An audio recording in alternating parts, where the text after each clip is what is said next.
Good evening, ladies and gentlemen, and welcome to the York Festival of Ideas. My name is Martin Suckling. I'm a composer and violinist and Deputy Head of the School of Arts and Creative Technologies here at the University of York. I will be your chair for this event. It's my great pleasure to welcome you all here.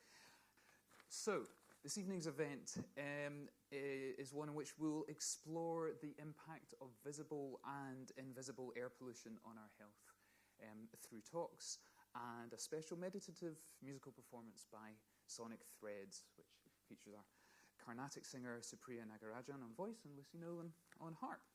And then after they've performed, we will come together to discuss these ideas further and invite you, our audience, to contribute questions to our panel.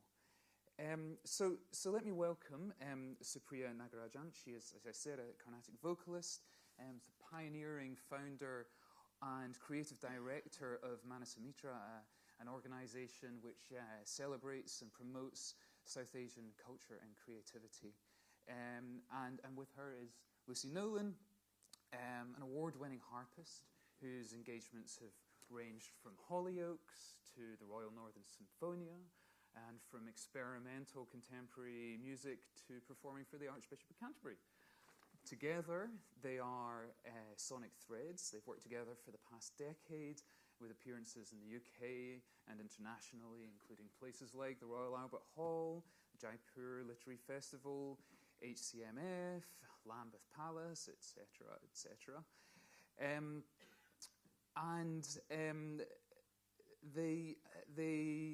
Their work often crosses disciplinary boundaries.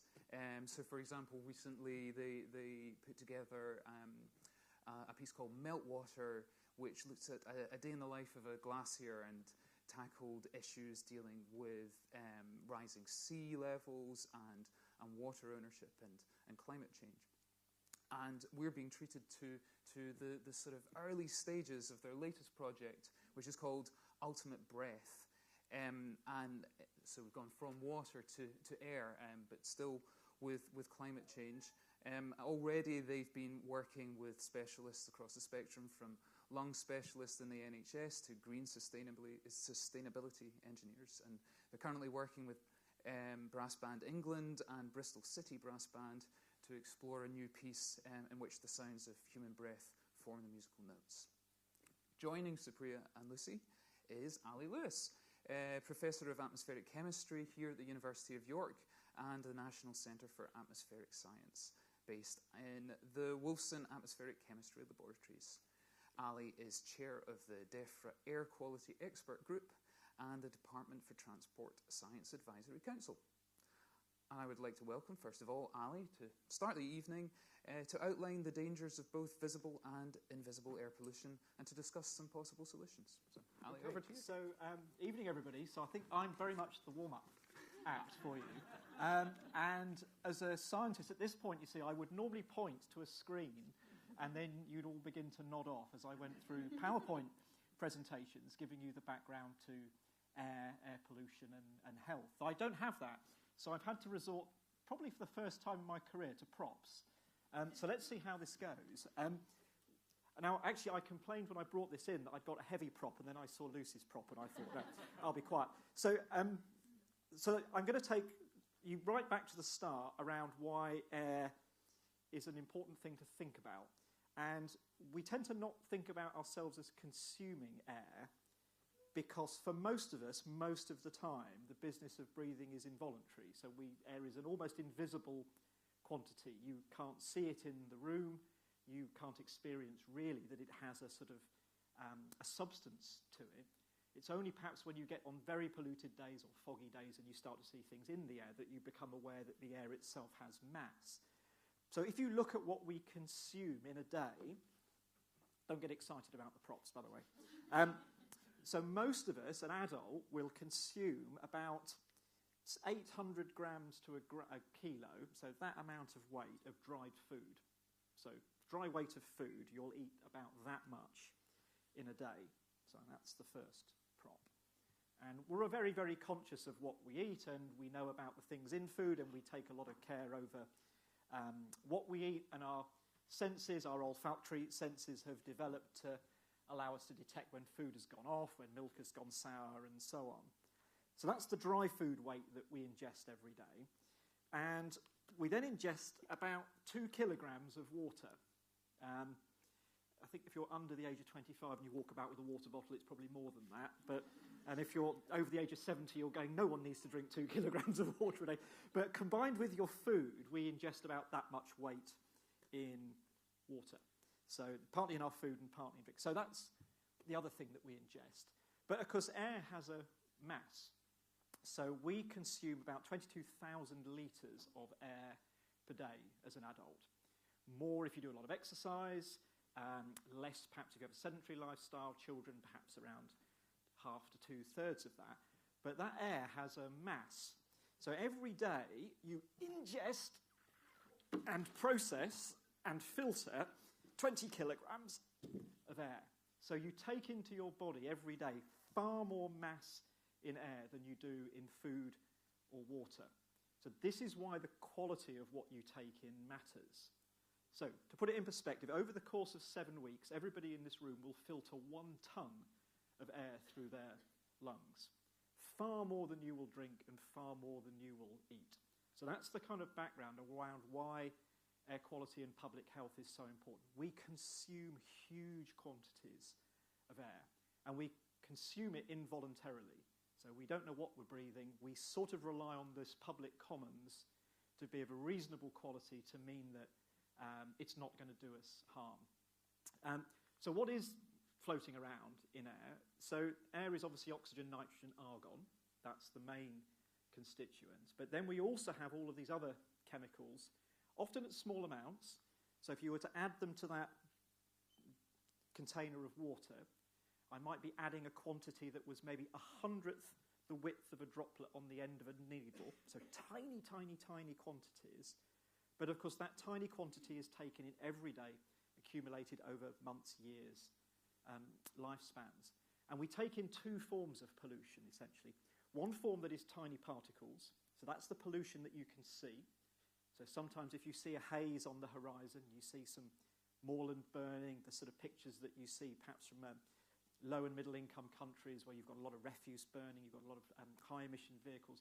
That's the particle pollution that you can see.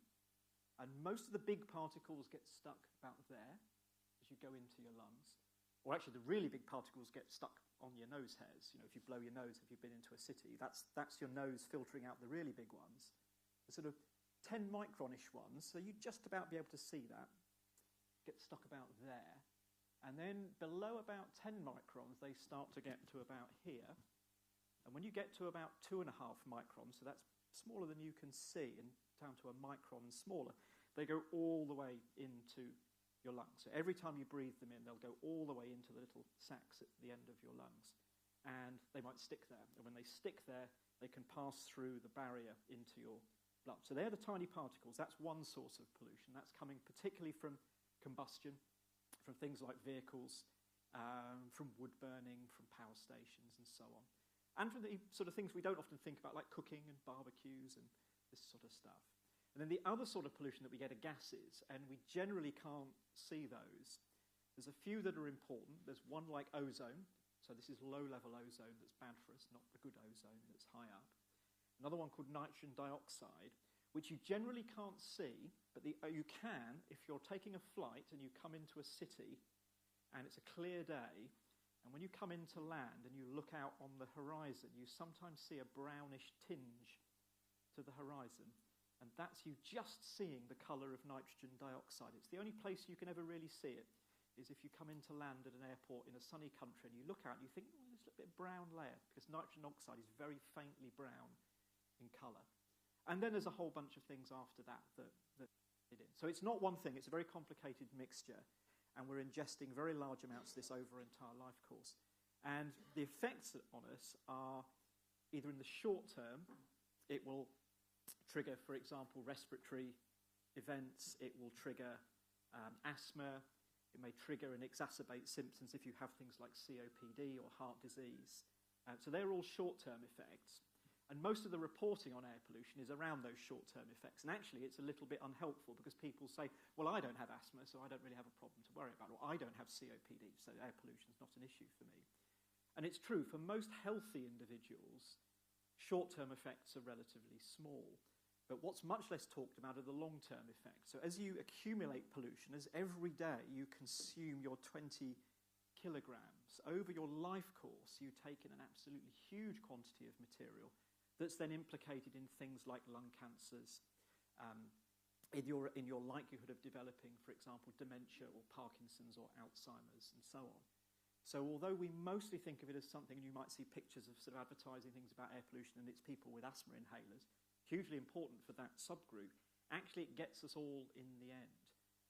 And so there is this very, very long-term requirement for us as a society to reduce the amount that we end up inhaling, to reduce essentially the burden on the economy. So at the moment, the cost of air pollution is estimated at around 10 to 14 billion pounds a year in the UK, which is split roughly evenly between lost productivity, so the time that people are off work, the cost to the NHS directly, treating people in A&E, treating people in hospital, and essentially the cost of people dying early, where they're no longer, if you like, contributing to society. And the UK has it quite good. We actually have very good air quality in the UK. Some other countries have a much higher burden than that. And there's a particular issue at the moment in countries with high pollution around exposure of children who will carry that damage all the way through their life course. So I've done all the negative stuff, and I'm going to stop in a moment. So I was asked to say something about what you can do about it. I think pollution in terms of health is a more tractable, engageable proposition sometimes than perhaps climate change is. Climate change is a tricky problem. Everybody has a part to play, but we all feel like we're making essentially no difference at all. Air pollution is much more localised. So if you do something in your house, if you do something in your street, it will actually improve the conditions in your street. If you get collective action in your neighbourhood, your postcode, your town, your city, you will actually see an improvement in that location. And you won't see it in 50 years' time, you'll see it the day after, because air pollution is quite short. So there are a whole bunch of things that genuinely make a small but meaningful difference locally. So every time someone scraps an old banger car, petrol or diesel, and replaces it with either a modern one or an electric car, it does make a small positive difference. Every time someone takes out a gas boiler and replaces it with an electric form of heating, like a heat pump or solar, it makes a small but measurable difference to the air quality on that street. Lots of people, I suspect, probably have wood-burning stoves in their houses. You may or may not use them. If you're at an event like this, I hope you don't use them. But if you don't use a wood-burning stove, you make a very positive impact on your local community. And actually, we now try to encourage people that if you've got a wood-burning stove and you don't use it, why don't you remove it so the next person can't use it as well? And then there are other really trivial things that we don't think about. They're the sort of burning stuff. But have a look at the cupboard under your stairs or in your garage. If you store old pots of paint on the off chance that they'll come in useful one day, and everybody does this, and none of us ever use the pot of paint, just take them to the tip and they'll dispose of them. Because what happens is they're just slowly leaking out solvents which are pollutants. Look under your sink at the quantity of chemicals that you've got and ask yourself whether you really need all of those in your home as well. And increasingly, and this is my final point, if you really want to benefit yourself, because you only care about you because you're a very selfish person, most of us now get most of our pollution exposure in our own homes, because most of us have energy-efficient homes now, and energy-efficient homes actually seal us in. So where we would have previously relied on air to come under the doors and flush out the pollution that we create, say, from cooking or burning or candles or whatever, we now tend to seal that in with energy efficiency. So if you're only motivated by your own health, think about making sure that you ventilate your home by cracking open a window. You lose hardly any energy by doing it. So if you ventilate your home twice a day for 20 minutes, each opening, it's a huge amount of window opening time, you probably lose 2% of the energy that you use to heat the home. So if you're only motivated by your own health, let alone everybody else's, make sure you have your windows open occasionally. So that's the end from me. Thank you.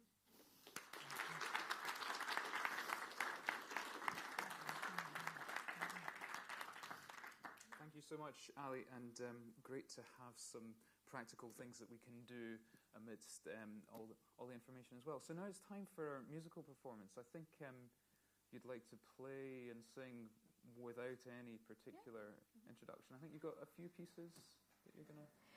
Yeah, we have 3 pieces that we're going to perform, and they are in response to the subject. So it's quite abstract, and after the performance we'll be able to explain the logic and reasoning behind the pieces, should you have any questions for us after.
शुभोदय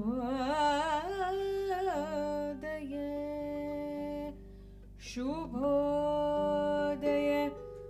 रम्यगुणा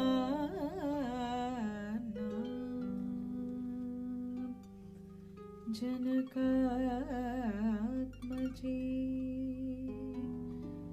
जनकात्मजे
da sa sa sa sa da sa re sa da pa da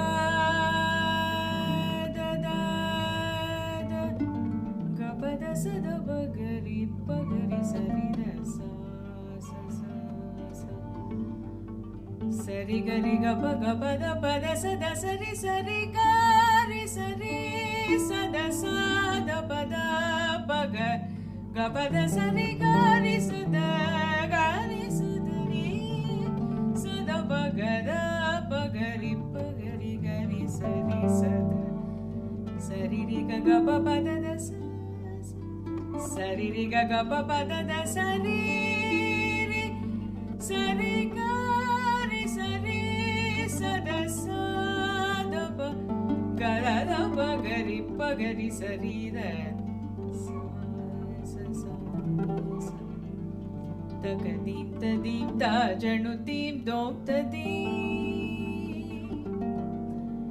takadim tadim ta janutim dom tadim tirana tadim tadim ta janutim dom tadim tirana tadim ta janutim dom tadim tirana tam takitadim tom janutadim tam takitadim janutadim takita tagadim tadim ta janutim dom tadim tirana tam takitadim tom janutadim tam takitadim janutadim takita tagadim tadim ta janutim dom tadim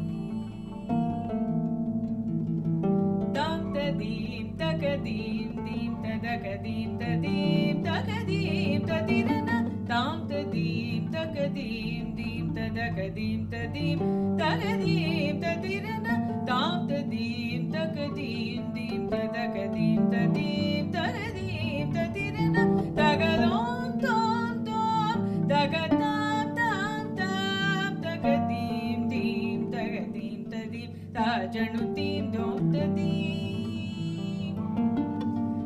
tam tadim takadim dim tadakadim tadim takadim tadirana tagadom tom tom tagadam tam tam takadim dim takadim tadim tajanutim dom tadim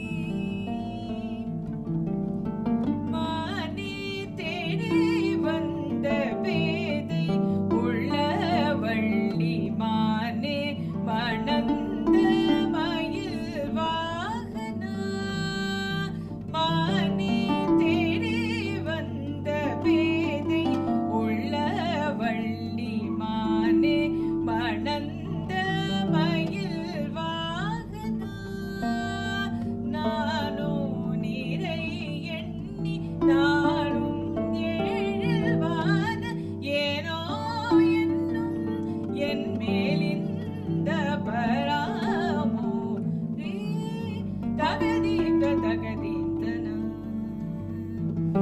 சரிக பசதாம் தகதீப்தன ரிச கரி பகத பரிதாம் தகதீப்தன ரிச கரி பகத பசத ரிச ரிக வரிக தச ரிக சரி பத சரி தச ச ரிக பத சரிக ரிக வரிக தச ரிக சரி பத சரி தச ச ரிக பத சரிக க பத சரிக க க ரி ச த ப க பரி க ரி க பத சரி ரி ரி ச த ப க ரி க சரி சரி க பத ச ச ச த ப க ரி க பத சரி க க க ரி ச த ப க பரி க ரி க பத சரி ரி ரி ச த ப க ரி க சரி சரி க பத ச ச ச த ப க ரி ச த க தி தி த ஜனுதீம் தோம் ததீம் திரநாத திரநாதாம்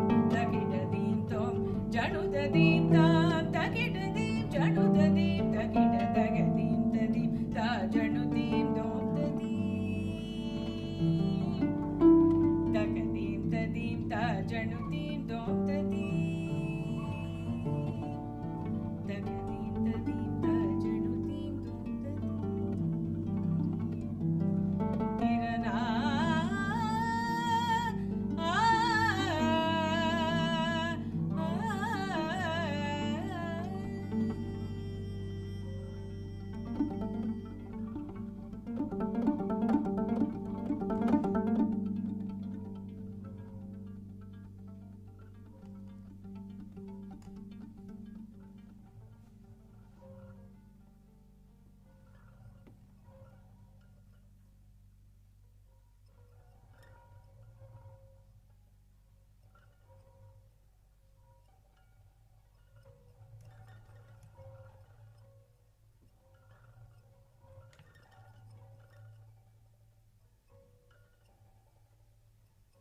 as you take your seats again, I should say to the audience, if you liked what you heard, Sonic Threads have an album recently out, which I think you can get on Bandcamp. So I encourage you, go and have a listen and buy the album, because it's fantastic. So we have a little bit over 10 minutes for discussion and questions are welcomed from all of you in the audience. We have stewards with microphones who will come to you. So if you have a question in a moment, just put up your hand and we'll direct one of the stewards to you and you can ask for the microphone. But just before we start, I wonder perhaps, Supriya and Lucy, if you could just give us a little bit of insight into how your performance there relates to these ideas of breath and air pollution and visibility and invisibility. Do you want to? Yeah, I think both of us came at it from slightly different angles. So on the harp, I was kind of interested in this idea of invisible particles and invisible notes. So I was trying to explore that in different ways, the idea that there's all these kind of notes hidden in the harp that actually we don't kind of on first kind of listening realise are there almost. And so there were a variety of ways I tried to do that. So there was kind of more percussive sounds, like the use, you might have noticed, like I bring like a toolbox when I play, but like the use of kind of the chopstick and honey beaters and the peg. So finding kind of these percussive qualities in the strings that aren't necessarily pitched, but kind of slightly elusive to catch on to. And then the other element was actually finding pitches on the strings. So I've got A, B, C, D, E, F, G strings essentially, but within those strings, like with the bow, finding harmonics that weren't. So I was doing it on the G string, but finding harmonics that aren't a G essentially, and finding what's in there, kind of like lower down. And then the idea of the kind of structure was these kind of things were always kind of existing in the composition, but our ears weren't always necessarily aware of them. So that's why they're kind of these layers, and then they kind of come out, kind of our ear would be drawn to them, but then they'd always be present, but we'd never really know, or kind of, so they were kind of constantly existing. That's a couple of the ways. Yeah, I think the whole project for me stemmed from my own practice of Carnatic music, which involves singing from the diaphragm.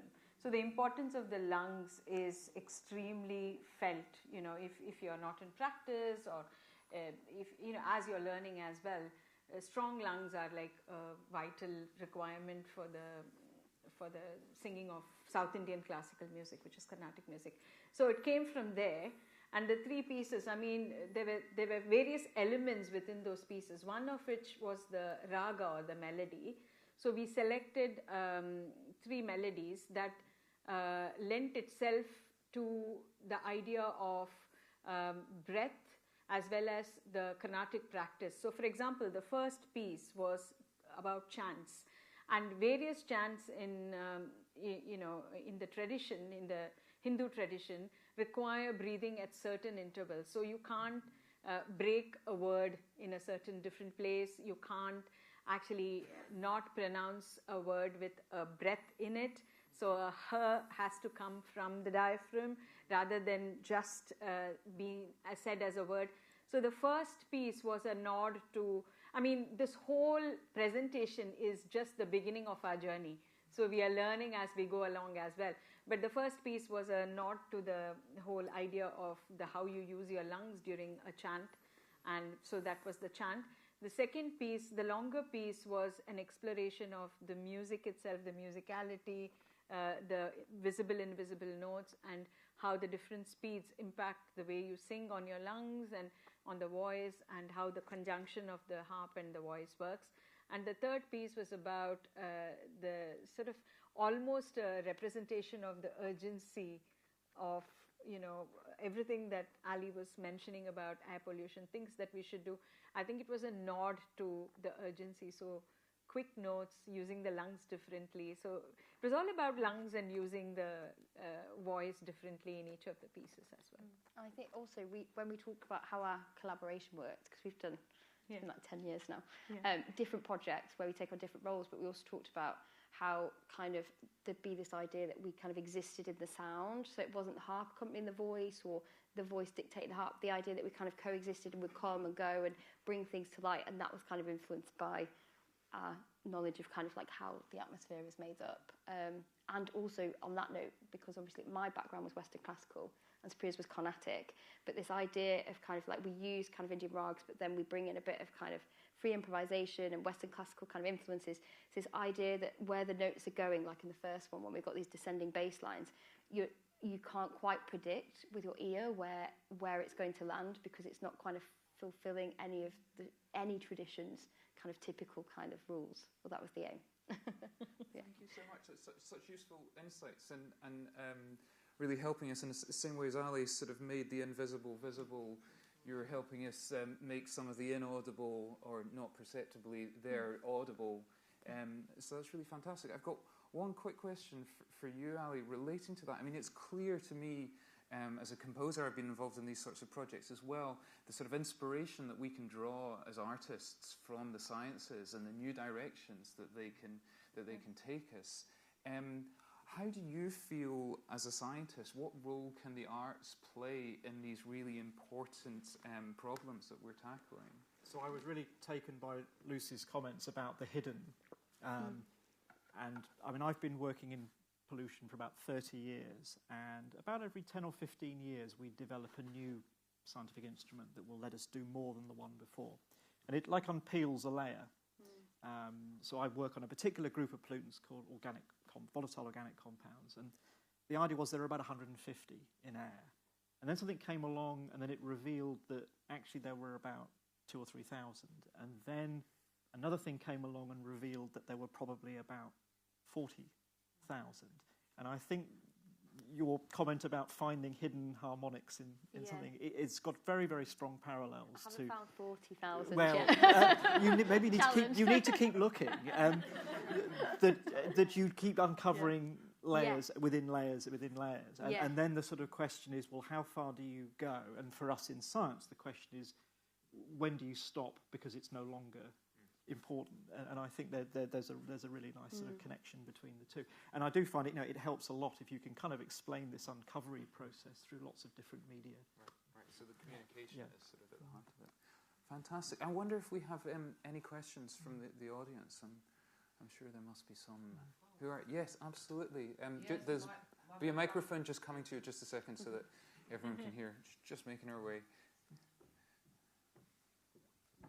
Thank you for waiting. Is the question to the ladies. So I have a student physiotherapy background, and I'm really interested in the fact how you said you have met NHS professionals, so I assume they come from like chronic obstruction diseases, etc. So would the NHS be interested actually this type of therapy, singing for patients, and if so, like what have you actually told them, or what they are interested in, what type of exercises or singing? At the minute we are in the consultation stages, so we are talking to people who work with the airway, the lungs and the airway, and they have to actually help us shape the offer that we can actually make. Who is it for is the question that we will have to pose to the NHS, because there is a lot of music therapy happening in NHS now, where people go in and soothe the patients through music. So that's happening, but what we can offer and whether it's an exercise that can be followed, that is something that we have to explore. But we are in discussions with the NHS specialists at the minute. Did you want to just comment on that? One of the great challenges that we have with air pollution in particular is that the NHS is very focused on curing you once you're sick, less focused on preventing you getting ill in the first place. And for something like this, it's a real problem if you say, well, make an intervention now, and you will save yourself a patient in 25 years' time. That's incredibly long-term thinking, and that's, I think, one of the issues around communication that we have is to tell people you're making an investment not really for tomorrow, but for 2050 or for 2060. So I should say on that, there is a project which involves some University of York academics called Singing for Lung Health, which some of you may know about, and is worth looking up, and it's exactly looking at what you're suggesting there, ways in which we can sing and we can use music not actually as therapy, but as a sort of physical way of being in the world that can promote well-being and healthy living. Thank you. Just to add to that, part of engaging with the wider audience is, doing pranayama exercises with the audiences. I mean, that's something that part of the outreach for this project. And it goes a small way, and, obviously a small number of people take it up, but it is a long-term measure to improve lung health or keep it well in the, to start keeping it well, so to speak. So that is happening. That's part of our thinking. I think also with a lot of the work we do, the idea is just to present and get people to think. We don't specifically take an agenda or a side. So we might have our own personal views, but it's just like we were saying, we're influenced by this idea of the particles, all of this, but we're not trying to push a view onto you. But hopefully you have got ideas from this. But that's not our role. It's just to open up a question through our art form, and that's what we want to do. We've got another question for the lady next door, and then one at the back afterwards. I enjoyed very much your music. That was wonderful. And I also enjoyed the scientific basic, say, insights into breath. It's very classic science. I would even say you kept it probably deliberate. I love that you kept it so physical, and but the distance between what you two did is immense. And I would have a question for you as a scientist. In a way, you could tell what you tell and make the link with the music from any other scientific point, probably.